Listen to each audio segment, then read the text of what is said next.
Arratsaldeko 5:42 gaur aurkeztu da Bilboko Bizkaia pilotalekuan buruz-buruko B serie txapelketa. Aurten ez da Joanes Bakaikoa egungo txapelduna izango, lehen mailan jokatuko baitu eta horren ondorioz jokatuko duten pilotari guztiak txapel preziatu horren borrokan ibiliko dira. Bi atzelarik jokatuko dute, 12 pilotaritatik 10 aurrelariak izango dira eta bi besterik ez atzelariak, baina oraindik ere eta gaur egungo pilota nola dagoen ikusita gauza handia da, inolako zalantzarik gabe.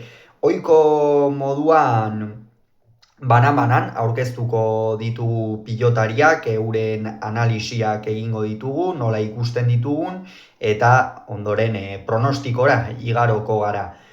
Josu Eskiroz, orain arte buruz-buru maila ona, eman izan du jokatu izan duenetan atzelaria da, baina aurrera eta atzera arin ibiltzen den pilotaria, aire jokoan ere doai handiak dituena, eta aurreko joko horretan ere sartzen badakiena, lauterdian eta txapelketa ederrak egin izan ditu, partida ona jokatu, eta favoritoen artean sartuko espaldin bada ere kontutan hartzeko pilotaria Josu Eskiroz.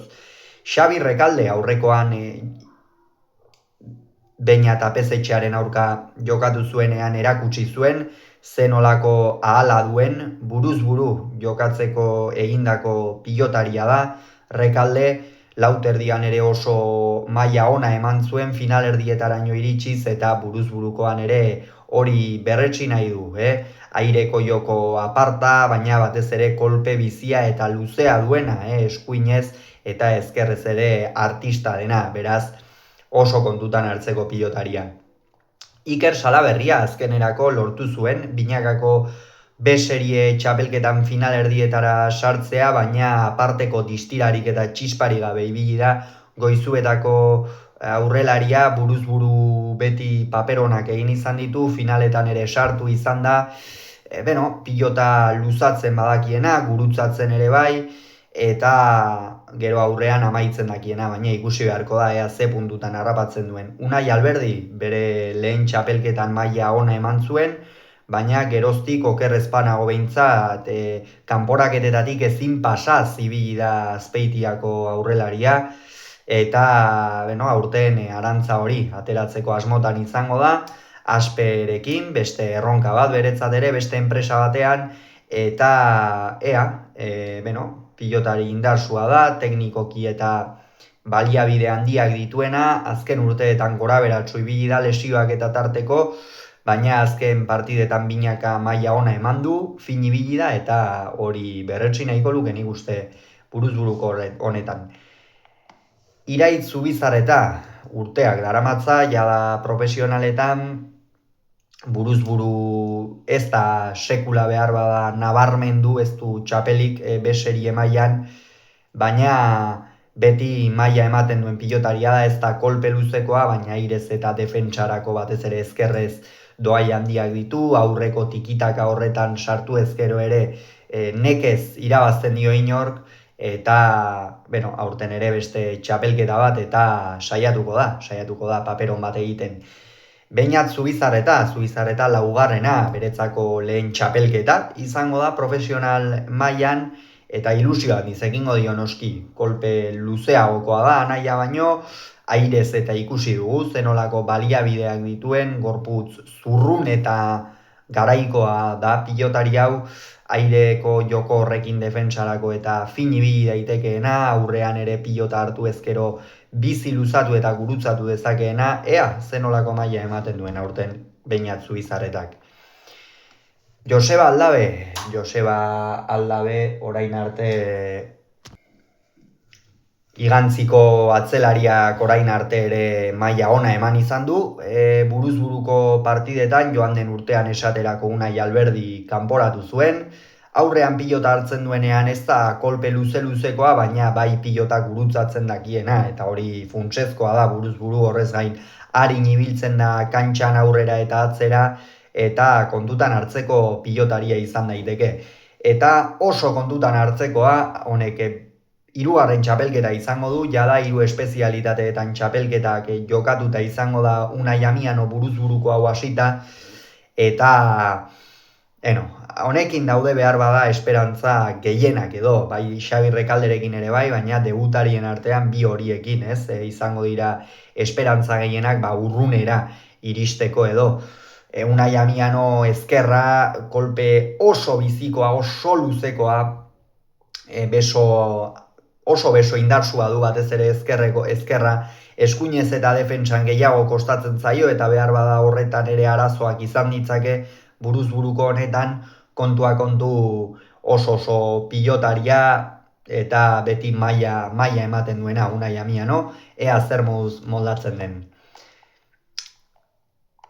Asier Agirrek badakigu zenbat urte daramatzan, jada 11 urte badira debutatu zuenetik, urte asko dira, tartean lehen mailan ere jokatu izan du buruz-buru, esperientzia handiko pilotaria eta badakigu honek defentsan egiten du minanka kapartekoak ditu, gogorra da, gero gainera pilota aurrean harrapatzen duenean gaizto jartzeko biparetekin eta gaitasun handia du, eta aurten beste erronka bat, eta oraindik ere enpresari, pilotazalei, gaztei esateko, ni ere oraindik hemen neok, ezta? Julen Egiguren, buruz-buru azken urteetan ez da nabarmendu, Julen aurten ere beretzako kolpea izango zen binakakoan ez sartu izana, baina horrek bide eman dio, eta hori izango da behar bada Julen Egigurenen gakoetako bat edo buruz-burukoa buruelarri prestatzeko azken bolada honetan, ez? Txapelketan ez da izan, eta horrek eragina badu, noski, zalantzari gabe, eta, ikusi beharko da, zer moduz moldatzen den Azpeitiako aurrelaria. Eta Beñat Senar, aurrekanporaketan kolpe gogorra jaso zuen, zeraren aurka, orain ez zait etorriko, Bakaikoaren aurka Zumarragan oso bideratuta izan zuen partida, baina azkenerako ez zuen histerik izan eta Bakaikoak irabazi egin zion, eta hala ere buruz-buru beserie mailan nabarmendu beharko lukeen pilotaria, sake bizikoa, beso bizikoa, sotamano zikeragarri luzatzen duena, eta horrek badakigu zenbat balio duen buruz-buru, eta ea ze maila ematen duen Beñat Senarrek. Eta Ander Murua, hau isteko, Ander Murua sekulako gorakada eman du, eta buruz-buru hori berretxe egin nahi du. Binakako beserieko aurrelari txapelduna da, Arkaitz Gabirondorekin batera, doai apartak ditu, bai eskuinez baita ezkerrez ere, jokoa nahasten oso abila den pilotaria, ez da behar bada luzea, baina azken urteetan indar hori hartu duenean pilota gehiago luzatzen du, ea nola moldatzen den Ander Murua bera ere. Eta oraingoa zen pronostikoa egitera. Bastidan hasiko da, Bastidan Eskiroz eta Rekalde izango dira aurrez aurre, nik hemen Xabi Rekalde ikusten du favorito. Salaberria eta Alberdi bigarrenaren artean, Alberdi bigarrena hartuko dut favorito. Ariz bat alden Zarautzen jokatuko den partidan Zubizarreta hirugarrenaren eta Zubizarreta laugarrenaren artekoan Zubizarreta laugarrena gaztearen alde egingo dut, eta Aldabe eta Amianoren artekoan Amiano ikusten dut favorito. Honen bestez, nola geratuko lirake multzoak? Multzoan Egiguren eta Agirre izango dira batetik eta bestetik Rekalde eta Amiano. Hemen nik Amiano ikusten dut batetik eta bestetik Julen Egiguren iruditzen zait, edo Julen Egigurenek iruditzen zait egingo duela aurrera. Eta beste multzoa nola geratuko litzake Murua, Senar, Alberdi bigarrena eta Zubizarreta laugarrena. Hemen Murua eta Senar ikusten ditut orden horretan, Senar eta Murua orden horretan favorito. Honen bestez, Amiano eta Muruaren artean jokatuko litzake lehen finalerdia, hemen Amiano ikusten dut favorito, eta beste finalerdia berriz Egigurenen eta zein esan dugu bestea?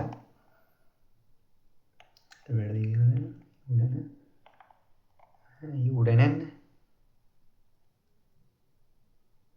Eigurenen eta Senarren artean, hori da. Eiguren eta Senar, hemen Beñat Senar ikusten dut favorito, honen bestez finalean Amiano eta Senar izango lirake, lauterdiko bi finalista berdinak, eta hor Beñat Senar ikusten dut favorito. Hauxe beraz, pronostikoa, auskalo zer gertatuko den, hainbat faktorek ere jokatuko dute noski, baina ikusiko dugu, ea zer gertatzen den, eta ostiralean Bastidan izango duzue, hala ere final 8 atarikoa ere egingo dugu, beraz horixe izango da buruz buruko B serieko txapelketaren hurrengo bideoa.